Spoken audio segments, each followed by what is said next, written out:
Chapter 586. Within the vast territory that nearly encompassed half of the 7th Wall district of the capital lay the Imperial Knight's compound. Cautiously scanning his surroundings, Keol Diarca descended from the carriage that had entered the compound. Though his position had shifted to that of the Crown Prince's escort knight, his fundamental affection was still with the Imperial Knights. Despite having no need to act so cautiously, his shoulders remained tense, filled with an uneasy energy. "Ah, is that you?" said Diarca. "What?" Suddenly, someone called out to Keol from behind. For a brief moment, he tensed up as if he had been struck by lightning. Quickly composing himself, he creakily turned his head toward the source of the voice. Two members of the Imperial Knights, whose names he couldn't even recall, offered him a casual salute. "Indeed, it is you," said Diarca. "What brings you here?" "You haven't been here in a while. If you have any business, would you like us to assist you?" Their faces were filled with warm smiles. However, Keol's expression had long since turned sour, as if crumpled paper. "Are you implying that I have no reason to be here unless I have some business?" Oh, this dude.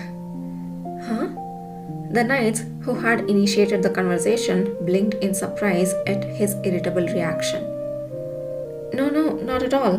We were just happy to see you after such a long time." "Yes, exactly. We can assist you with your duties and perhaps catch up a little." "Do I look like someone who can't handle my own affairs without help? Also, this isn't a place where common knights should be idly wandering during duty hours. Who said you could be so blatantly lazy here? ... Of course, that was the official protocol. But how many in the Imperial Knights actually followed it? Especially coming from Keol Diarca, who barely managed to enlist thanks to his family name and was rumored to be inferior even to the lowest ranked knights in skill. Associating with lazy people like you is an insult to me. I have no conversation to share with people whose names I don't even remember. Leave." Truth be told, the knights had approached Keol not out of genuine kindness, but because they thought it amusing to engage with the scorned youngest son of the Diarca ducal house. They felt chills run down their spines as if he had read their minds. "So, Diarca is still Diarca, huh? I have heard rumors that a lot of people have underestimated him lately. Seems they were true." They reluctantly retreated, unable to utter another word. Left alone, Keol didn't let his guard down until they had completely disappeared. Then he finally relaxed his tense back and gritted his teeth. "That damn cavalry bastard. Not only can I not crawl up to him, but he dares to summon me here?" The reason for his visit was a hastily written note he had received secretly during the Imperial family meal. Scrawled in it was a few numbers and a word. After some thought, Keol had deduced that these indicated a date, time, and the name of the Imperial Knights training ground. This particular training ground was shared by both the cavalry and the Imperial Knights. It was also the place where Uther had previously given the Imperial Knights a sound thrashing. As soon as he had realized this, the sender's identity and intentions became crystal clear in his mind. Since the cavalry was located within the grounds of the Imperial Knights, visiting under the pretext of some task was simple. The Crown Prince would naturally not suspect him. However, the fact that he had to comply with Uther's instructions even while aware of all this was irksome. Damn it. What was up with those guys just now? I thought I had been found out. Scared me for a second. The knights had been more irritable than usual when they spoke, making him anxious that his motives might be revealed. What he didn't realize, however, was that the knights had read their own base intentions in his irritation, thinking he was appropriately expressing aristocratic disdain.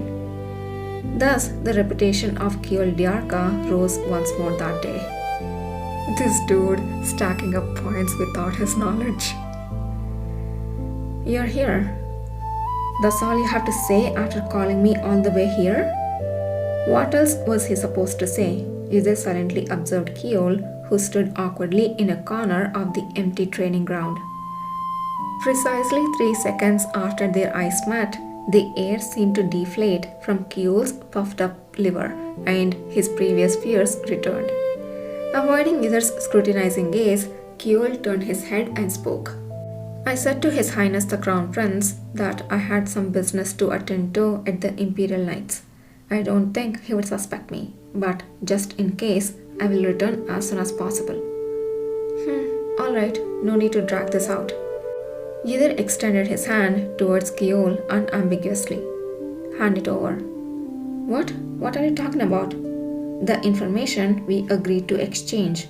Naturally, you should be the one to go first, since you're likely to have less valuable information. Well, Kiol couldn't argue with that logic. Being demanded like that made him feel as though he had been reduced to a pet.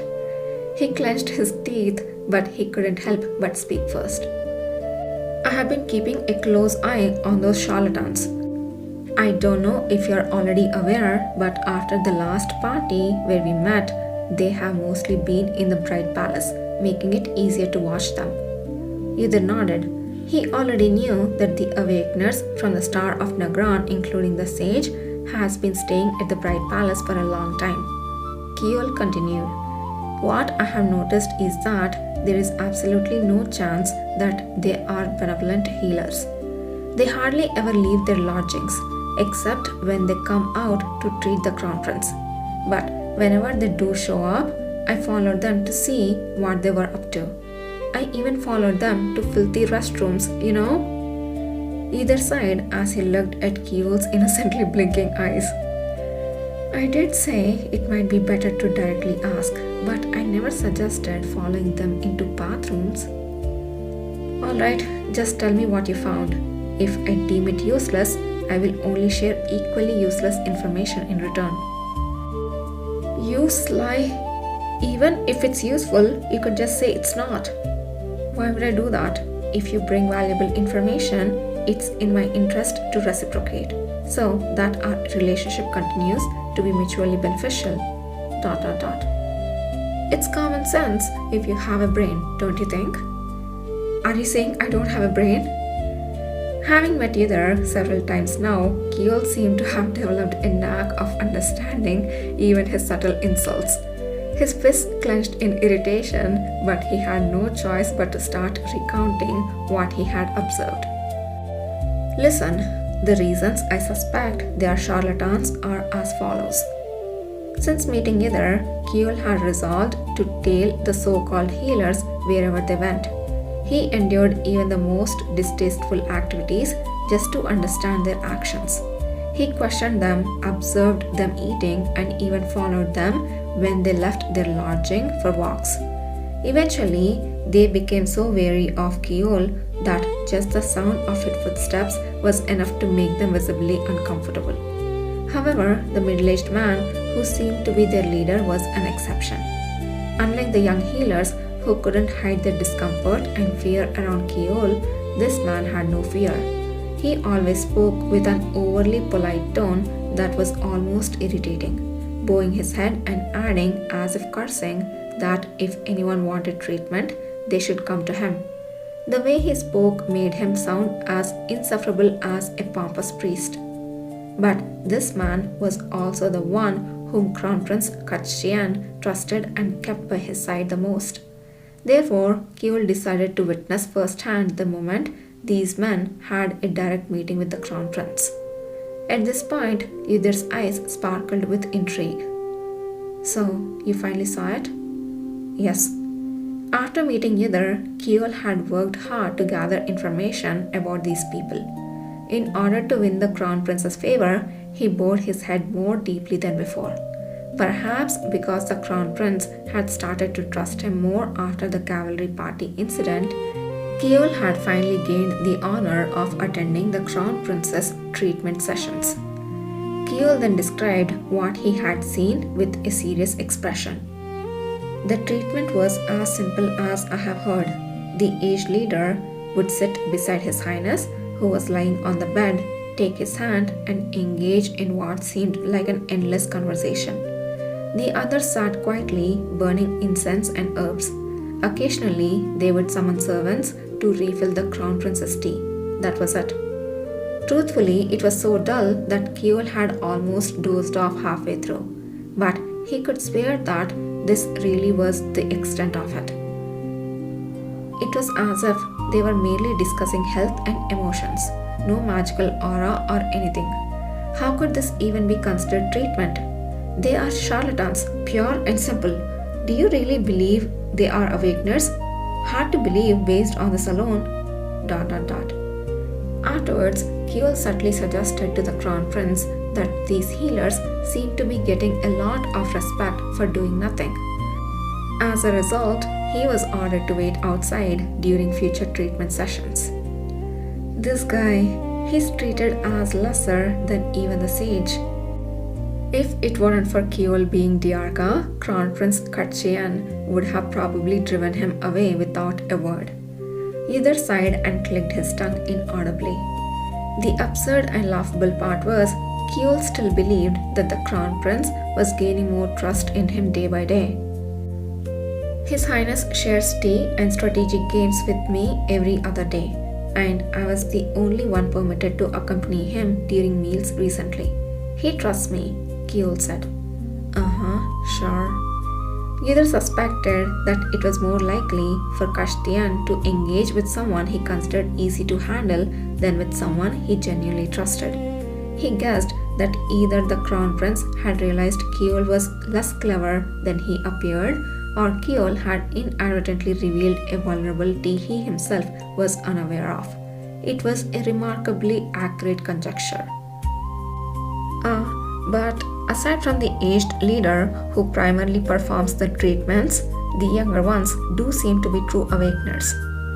Ever since their arrival, the number of rats in the Bright Palace had increased, and rumors about ghosts had started circulating. Keol had even heard soldiers who were on night duty say that they couldn't move forward on paths they knew well, as if a wall had suddenly appeared. In the past, he hadn't believed it, but after hearing from Yudhir that they were awakeners, he couldn't just dismiss it lightly. He volunteered for several night shifts. Other soldiers and knights were shocked, but he insisted. As a result, he discovered that the rumors were to some extent true. It was dawn. I was going to the bathroom when I found 4 rats gathering in a circle, their tails intertwined as they spun around.